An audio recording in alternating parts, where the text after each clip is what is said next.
सोचने वाली बात है। शब्दों में आखिर कितनी ताकत होती है। कुछ परंपराओं में तो शब्द सिर्फ विचार ही नहीं जताते, बल्कि किसी के ईमान, किसी के विश्वास की नींव तक को हिला सकते हैं। आज हम एक ऐसे ही गंभीर धार्मिक विषय को समझने वाले हैं, पैगंबरों के खिलाफ ईश निंदा। कुफ्रिया कलिमात के बारे में सवाल जवाब नाम की किताब के आधार पर हम ये देखेंगे कि कौन से शब्द किसी व्यक्ति के विश्वास को अमान्य तक कर सकते हैं। और देखिए, जिस किताब को हम देख रहे हैं उसकी शुरुआत ही इसी बुनियादी उसूल से होती है।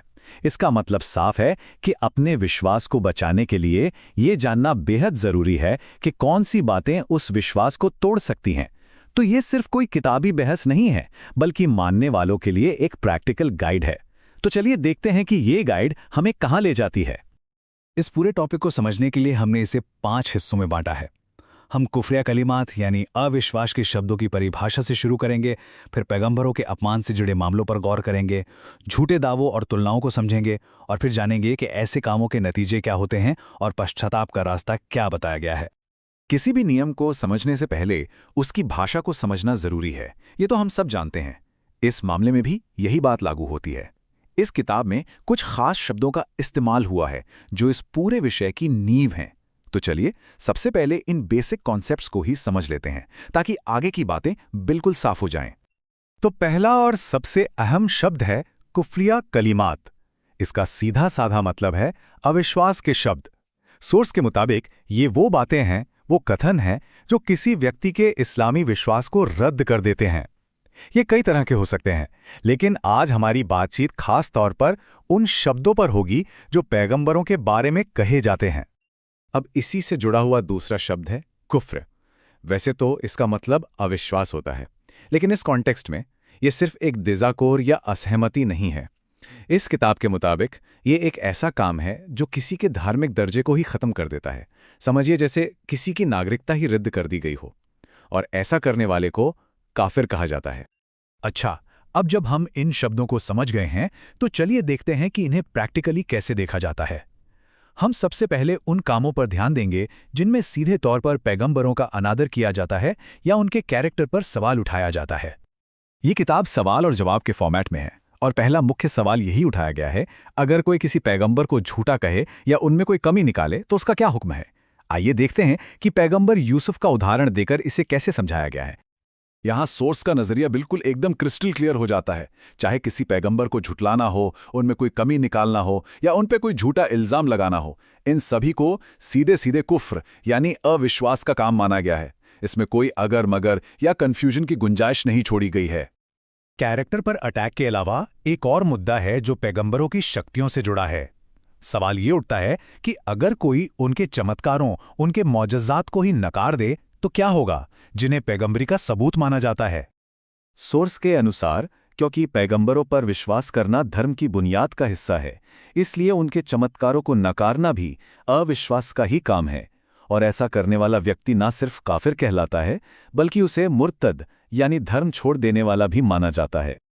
डायरेक्ट अपमान के बाद अब हम उन बातों पर आते हैं जो पैगंबरों के यूनिक स्टेटस को चुनौती देती हैं। ये दूसरी कैटेगरी उन तुलनाओं और दावों से जुड़ी है जो उनके सबसे ऊंचे मकाम को कमजोर करती हैं। यहां सवाल उठता है तुलना का, यानी कंपैरिजन का। क्या किसी और सम्मानित व्यक्ति को, जैसे किसी वली या आलिम को, पैगंबर के बराबर या उनसे बेहतर माना जा सकता है? ये सवाल सीधे सीधे मजहबी हायरार्की को एड्रेस करता है। इस मामले में सोर्स एक बिल्कुल साफ सुथरी हायरार्की बताता है। पैगंबरों का दर्जा सबसे ऊपर और यूनिक माना गया है, इसलिए किसी भी गैर पैगंबर को उनके बराबर या उनसे बड़ा बताना सोर्स के हुक्म के मुताबिक ईश्वरनिंदा और कुफ्र है। अच्छा, अब इस सेक्शन के आखिरी सवाल पर आते हैं जो पैगंबरी के झूठे दावों से जुड़ा है। क्या होगा अगर कोई खुद के पैगंबर होने का दावा कर दे या किसी ऐसे इंसान के दावे को मान ले जो इस्लामी परंपरा का हिस्सा ही नहीं है? यहां भी नियम बिल्कुल स्पष्ट है। इस्लामी परंपरा से बाहर के किसी व्यक्ति, जैसे गौतम बुद्ध, को पैगंबर मानना सख्त जहालत और गुमराही यानी बड़ी अज्ञानता और भटकाव कहा गया है। वहीं अगर कोई खुद पैगंबर होने का दावा करे तो उसे सीधे काफिर माना जाता है, क्योंकि ये पैगंबरी खत्म होने के सिद्धांत को चुनौती देता है। अब तक हमने अलग अलग कामों को देखा। अब हम उस खास शब्द को जानेंगे जिसका इस्तेमाल सोर्स इन सभी कामों को एक कैटेगरी में रखने के लिए करता है। और इसे समझना जरूरी है क्योंकि इसी शब्द से इन कामों के गंभीर नतीजे जुड़े हुए हैं। ये शब्द है कुफ्रे इल्तिजामी, यानी कि क्लियर कट डिसबिलीफ। ये किसी छोटी मोटी गलती के लिए इस्तेमाल नहीं होता, बल्कि तब लागू होता है जब कोई व्यक्ति जानबूझकर धर्म के किसी तय और जरूरी सिद्धांत को नकारता है, जैसे कि पैगंबरों की पवित्रता। सोर्स के अनुसार हमने अब तक जिन भी कामों की बात की है वो सभी इसी गंभीर कैटेगरी में आते हैं। तो इसका नतीजा क्या होता है? सोर्स के हिसाब से परिणाम फौरन और फैसलाकुन होता है। जैसे ही कोई व्यक्ति ऐसा काम करता है, उसका विश्वास तुरंत खत्म हो जाता है और वो धर्मत्यागी यानी मुर्तद बन जाता है। ये एक स्पिरिचुअल स्टेटस का इंस्टेंट चेंज है। विश्वास खोने के बाद क्या वापसी का कोई रास्ता है? हमारा आखिरी हिस्सा इसी सबसे जरूरी सवाल का जवाब देता है। सोर्स उन लोगों के लिए कुछ जरूरी कदम बताता है जो इन कामों को करने के बाद वापस ईमान में लौटना चाहते हैं। सोर्स के मुताबिक वापसी का रास्ता 3 जरूरी कदमों से होकर गुजरता है।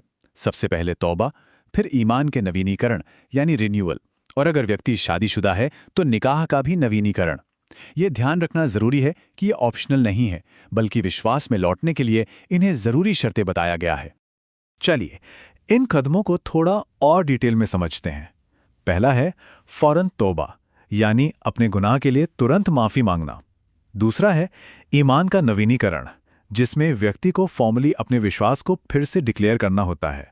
और तीसरा, जो दिखाता है कि इसके सामाजिक नतीजे भी हैं, वो है निकाह का नवीनीकरण। अगर व्यक्ति शादीशुदा है तो उसका विवाह खत्म माना जाता है और उसे फिर से निकाह करना पड़ता है। ये विश्लेषण एक खास धार्मिक दृष्टिकोण को दिखाता है, पर यह हमें एक बड़े सवाल पर सोचने के लिए भी छोड़ जाता है। अपनी जुबान की हिफाजत करना और ईमान को बचाए रखना, इन दोनों के बीच एक संतुलन कैसे बनाया जाए? और ये सवाल सिर्फ एक मजहब का नहीं, बल्कि हर उस सिस्टम का है जहां आस्था और शब्दों का एक गहरा रिश्ता होता है।